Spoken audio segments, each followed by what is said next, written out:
ഏത് പാർട്ടി ജയിച്ചാലും ഒരാൾ മാത്രം മുഖ്യമന്ത്രിയാവുന്ന ഒരു പ്രവണത നമ്മുടെ ബീഹാറിലുണ്ട്. ഇപ്പോൾ നമ്മുടെ വെള്ളിമൂങ്ങ സിനിമയിലെ മാമച്ചനെ പോലെ ഇതേപോലെ തരാതരം അങ്ങോട്ടും ഇങ്ങോട്ടും ചാടി സ്ഥിരമായി മുഖ്യമന്ത്രിയായിരിക്കുന്ന ഒരു സാഹചര്യം. അപ്പോൾ ബീഹാറിലെ വെള്ളിമൂങ്ങകൾ എന്ന് പറഞ്ഞുകൊണ്ട് അഭിലാഷിന്റെ ഒരു നിരീക്ഷണം ഉണ്ടായിരുന്നു ഫേസ്ബുക്കിൽ. എന്താണ് അതുമായി ബന്ധപ്പെട്ട് പറയാനുള്ളത്? ബീഹാറിലെ വെള്ളിമൂങ്ങകളാണ് ഞാൻ ഈ സീരീസിലെ ഏറ്റവും ആദ്യം എഴുതിയ പോസ്റ്റുകളിലൊന്ന്. എഴുതി തുടങ്ങിയപ്പം ഈ ഒരു എല്ലാ സംസ്ഥാനങ്ങളെ പറ്റി എഴുതണമെന്നും വിചാരിച്ച് എഴുതി തുടങ്ങിയതല്ല. അപ്പോൾ ഏറ്റവും ആദ്യം എഴുതിയ പോസ്റ്റ് ബീഹാറിലെ വെള്ളിമൂങ്ങകൾ, പിന്നെ അതൊരു സീരീസ് ആയിട്ട് മാറുകയായിരുന്നു. ഇപ്പോൾ ബീഹാറിലെ വെള്ളിമൂങ്ങകൾ എന്ന് പറയുന്നത് ഇന്ത്യയിലെ എല്ലാ സ്ഥലത്തും നടക്കുന്ന ഒരു കാര്യമാണ്. അത് ബീഹാറിൽ കുറച്ച് കൂടുതലായിട്ട് നടക്കുന്നുള്ളത്. പ്രത്യേകിച്ച് നിതീഷ് കുമാറിൻ്റെ പേഴ്സണാലിറ്റി വളരെ വ്യത്യസ്തമായിട്ടുള്ള, വളരെ കൗതുകം ഉണ്ടാക്കിയൊരു കാര്യമാണ്. കാരണം കഴിഞ്ഞ കുറച്ച് വർഷങ്ങളായിട്ട് ആര് ജയിച്ചാലും, ഏത് പാർട്ടി ജയിച്ചാലും നിതീഷ് കുമാറാണ് മുഖ്യമന്ത്രി എന്നുള്ളത്. അപ്പോൾ നമ്മൾ രാഷ്ട്രീയത്തിൽ, ഇപ്പോൾ ഇവിടെ കേരളത്തിൽ ഇത് നമ്മൾ രാഷ്ട്രീയം പറയുമ്പോൾ നമ്മളെല്ലാവരും ഓരോ പ്രത്യേക കോളങ്ങളിൽ ഇട്ടിട്ടാണ് സംസാരിക്കുന്നത്. ഒരു സംഘപരിവാർ എങ്ങനെയായിരിക്കണം, ഒരു മുസ്ലിം ലീഗുകാരൻ എങ്ങനെയായിരിക്കണം, അല്ലെങ്കിൽ ഒരു CPM-കാരൻ എങ്ങനെയായിരിക്കണം എന്നൊക്കെയാണ് ആളുകളുടെ മനസ്സിലുള്ളത്.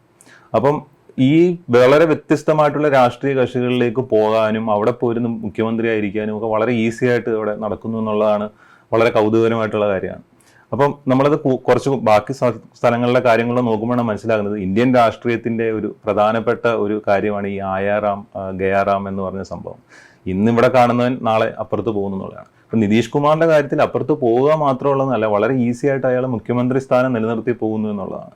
അപ്പം ഈ നിതീഷ് കുമാറിൻ്റെ കാര്യത്തിൽ മറ്റൊരു കാര്യമുള്ളത്, വളരെ കുറച്ച് നാളുകൾക്ക് മുമ്പാണ് നിതീഷ് കുമാർ ഇന്ത്യ മുന്നണിയുടെ പ്രതിപക്ഷത്തിൻ്റെ അമരക്കാരനായിട്ടിരിക്കാൻ ഉള്ള പദ്ധതികളൊക്കെ നമ്മൾ വായിക്കുന്നതൊക്കെ.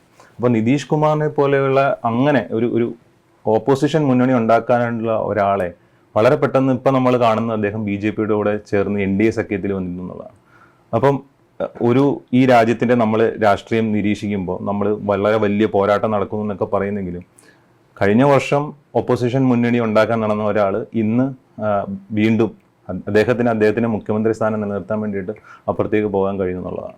അതാണ് ബീഹാറിലെ രാഷ്ട്രീയത്തിൽ ഞാൻ വളരെ കൗതുകരമായിട്ട് കണ്ടത്. ഇത് BJP പർച്ചേസ് ചെയ്തതാണോ, അല്ലെങ്കിൽ നിതീഷ് കുമാറിന്റെ ഒരു തന്ത്രപരമായ മാറ്റമാണോ? അത് ഏതായിരിക്കും ഇതിൽ കൂടുതൽ സാധ്യത? യഥാർത്ഥത്തിൽ ഇത് രണ്ടുപേരും തമ്മിലുള്ള ഒരു കൊടുക്കൽ വാങ്ങലാണ്. ഇപ്പോൾ BJP സംബന്ധിച്ചിടത്തോളം നിതീഷ് കുമാർ അവർക്കൊരു തലവേദനയാണ് യഥാർത്ഥത്തിൽ. കാരണം അവർക്കും അവരുടെ അന്തിമ ലക്ഷ്യം എന്ന് പറഞ്ഞാൽ നിതീഷ് കുമാറിനെ വാഴിക്കുക എന്നുള്ളതല്ല, ബീഹാർ പിടിച്ചെടുക്കുക എന്നുള്ളത് തന്നെയാണ്. അപ്പം നിതീഷ് കുമാർ ഇപ്പം BJP നിതീഷ് കുമാറിനെ കടത്തി മുന്നോട്ട് പോകണമെങ്കിൽ ചിലപ്പോൾ അവർക്ക് നിതീഷ് കുമാറിനെ കൂടെ കൂട്ടേണ്ടി വരും. അപ്പോൾ അവർക്കറിയാം നിതീഷ് കുമാറിന്റെ പ്രഭയും പതുക്കെ കുറഞ്ഞു വരുന്നുണ്ട് എന്നുള്ളത് അവർക്കറിയാം.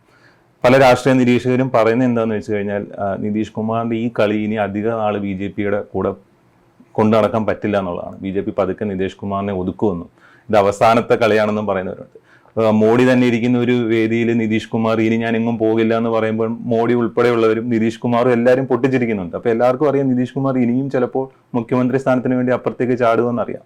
അപ്പോൾ അങ്ങനെ ഒരു അവസ്ഥയിരിക്കുമ്പോൾ മാക്സിമം നിതീഷ് കുമാറിനെ ഇപ്പോൾ ഉപയോഗിക്കുക, പിന്നീട് തഴയുക എന്നുള്ള രീതിയിലേക്കായിരിക്കണം BJP പോകുന്നത്. കാരണം ഇപ്പോഴത്തെ അയോധ്യ വിഷയവും കാര്യങ്ങളൊക്കെ ആയിട്ട് അത്യാവശ്യം ബീഹാറിൽ നിതീഷ് കുമാറിന് ഇല്ലാതെ തന്നെ ഒരു സീറ്റുകൾ പിടിച്ചെടുക്കാൻ പറ്റുമെന്ന് BJP-ക്ക് ഒരു ആത്മവിശ്വാസമുണ്ട് മോഡി വഴി. അപ്പം അങ്ങനെ വന്നു കഴിഞ്ഞാൽ നിതീഷ് കുമാർ പതുക്കെ തഴയപ്പെടും. അപ്പോൾ കിട്ടുന്നത്രയും മാക്സിമം ഉപയോഗിക്കുക എന്നുള്ളതാണ് നിതീഷ് കുമാർ വിചാരിക്കുന്നത്. തൽക്കാലത്തെ ഈ ഇന്ത്യ മുന്നണിയെ എങ്ങനെയെങ്കിലും തകർക്കുക, ഇന്ത്യ മുന്നണിയുടെ അമരക്കാരനെ തന്നെ ഇപ്പുറത്തെത്തിച്ച് അവർക്കൊരു സൈക്കോളജിക്കൽ ക്ഷതം സംഭവിപ്പിക്കുക എന്നുള്ളതാണ് BJP ലക്ഷ്യമാക്കുന്നത്. അപ്പം BJP-യിലേക്ക് നിതീഷ് കുമാർ വരുന്നത് വഴി BJP-ക്ക് പ്രത്യേകിച്ച് നേട്ടമൊന്നുമില്ല. ബീഹാറിൽ ചിലപ്പോൾ ചില സീറ്റുകൾ നഷ്ടപ്പെട്ടേക്കും എന്ന് പറയുന്നവരുമുണ്ട്. പക്ഷെ എന്നിരുന്നാലും എതിർപക്ഷത്തെ പ്രധാന ആളെ തന്നെ ഇപ്പുറത്തേക്ക് കൊണ്ടുവരുമ്പോഴത്തേക്ക് അവരെ മാനസികമായി തകർക്കുക എന്നുള്ളതാണ് BJP ശ്രമിക്കുന്നത്. അപ്പോൾ അങ്ങനെയാണെങ്കിൽ ഇപ്പോൾ നിതീഷ് കുമാറിനെ നമ്മൾ പിന്നീട് തഴയും എന്നുള്ളൊരു സൂചനയാണല്ലോ ഇപ്പോൾ നമുക്ക് കേൾക്കാൻ കഴിയുന്നത്. അങ്ങനെ BJP അതിന് ബദലായിട്ട് ഉയർത്തിക്കൊണ്ടുവരുന്ന ഒരു നേതാവാരായിരിക്കും ബീഹാറിൽ? അങ്ങനെ BJP-യുടെ ഒരു പ്രത്യേക ഒരു പുറത്തേക്ക് പറയാൻ പറ്റുന്ന ഒരു നേതാവുണ്ടോ എന്ന് എനിക്ക് സംശയമുണ്ട്. ഇപ്പോൾ ബീഹാറിൽ ഒരുപാട് മറ്റ് ഇപ്പോൾ ലാലു പ്രസാദ് യാദവിൻ്റെ മകൻ തേജസ്വി യാദവ് ഉണ്ട്. തേജസ്വി യാദവ് ഇപ്പോൾ ഇന്ത്യ മുന്നണിയിലാണ്. രാം വിലാസ് പാസ്വാന്റെ മകൻ ചിരാഗ് പാസ്വാനുണ്ട്. ഈ ചിരാഗ് പാസ്വാനും ഇതേപോലെ തന്നെ അങ്ങോട്ടും ഇങ്ങോട്ടും, രാം വിലാസ് പാസ്വാനും അങ്ങനെ അങ്ങോട്ടും ഇങ്ങോട്ടും ചാടിക്കളിക്കുന്ന ആളായിരുന്നു. ചിരാഗ് പാസ്വാനും ഇതേപോലെ നിതീഷ് കുമാർ പണ്ട് NDA-യിലേക്ക് വന്നതിൻ്റെ പേരിൽ NDA വിട്ടിട്ട് ഇപ്പോൾ തിരിച്ച് NDA-യിൽ വന്നതാണ്. അപ്പോൾ ഇനിയും BJP മുന്നോട്ട് വെക്കാൻ പോകുന്ന നേതാവ് ആരാണ് എന്നുള്ളത് കൃത്യമായിട്ട് എനിക്ക് പറയാൻ കഴിയില്ല. പക്ഷേ BJP ആരെയെങ്കിലും ആ സ്ഥാനത്തേക്ക് കൊണ്ടുവരും. ഇപ്പൊ നിലവിൽ പ്രതിപക്ഷത്തിരിക്കുന്ന ഏതെങ്കിലും മുന്നണിയുടെ ഈ മക്കള്, അപ്പോൾ ഈ പറഞ്ഞ പോലെ ലാലു പ്രസാദിന്റെ മക്കളെ പോലുള്ള ആരെങ്കിലും BJP നോട്ടം ഇട്ടുകൊണ്ട് നിതീഷിന് ശേഷം അങ്ങനെ ഒരു ശ്രമം നടത്തും എന്നുള്ളൊരു പിക്ചർ ഉണ്ടോ ശരിക്കും? അങ്ങനെ പറയാൻ കഴിയില്ല. ചിരാഗ് പസ്വാൻ എന്തായാലും ഇപ്പോൾ NDAക്ക് ഒപ്പമാണ്. തേജസ്വി യാദവിന്റെ കേസിൽ തേജസ്വി യാദവ് നിതീഷ് കുമാറിന്റെ ഉപമുഖ്യമന്ത്രിയായിട്ടിരുന്ന ആളാണ്. അപ്പോഴാണ് അദ്ദേഹം തിരിച്ച് അങ്ങോട്ട് പോയത്. ഇപ്പോൾ തേജസ്വി യാദവ് തൽക്കാലം BJP ആയിട്ട് യാതൊരുവിധ ബന്ധമില്ല, അവർ ഓപ്പോസ് ചെയ്യും എന്നുള്ള രീതിയിൽ തന്നെയാണ്. തേജസ്വി യാദവിനെ BJP ലക്ഷ്യമിടുന്നുണ്ടെന്ന് എനിക്ക് തോന്നുന്നില്ല. BJP ഇപ്പോൾ ഒരു കൺഫ്രണ്ടേഷൻ രീതിയിൽ തന്നെയാണ് മുന്നോട്ട് പോകുന്നത്. ഇപ്പോൾ തേജസ്വി യാദവിൻ്റെ സഹോദരിയും ഇപ്പം ബീഹാറിൽ ഇലക്ഷനിൽ മത്സരിക്കുന്നു എന്ന് ഈ അടുത്തിടയ്ക്ക് ഒരു വാർത്ത കണ്ടു. 36 കോടിയുടെ അസറ്റ് എന്തോ ആണ് തേജസ്വി യാദവിൻ്റെ സഹോദരി ഡിക്ലെയർ ചെയ്തിരിക്കുന്നത് ഇതിൻ്റെ തെരഞ്ഞെടുപ്പിന് വേണ്ടിയിട്ട്. ഈ ജൂൺ 4 ശേഷം അല്ലെങ്കിൽ നമ്മൾ ഈ കൗണ്ടിങ്ങിൻ്റെ ശേഷം ഉണ്ടാകുന്ന അപ്കമിങ് ഇന്ത്യയിൽ ഒരു ബീഹാറിൻ്റെ പങ്കാളിത്തം എന്തായിരിക്കും? BJP ജയിച്ചു വരികയാണെങ്കിൽ, ഇന്ത്യ മുന്നണിയാണെങ്കിൽ എന്തായിരിക്കും?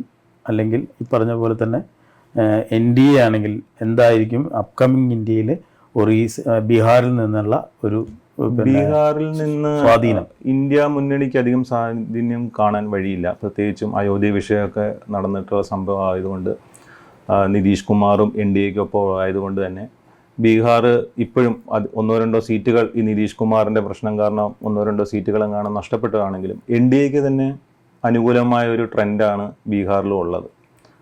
അതിനകത്ത് മാറ്റമൊന്നും വരാൻ പോകുന്നില്ല.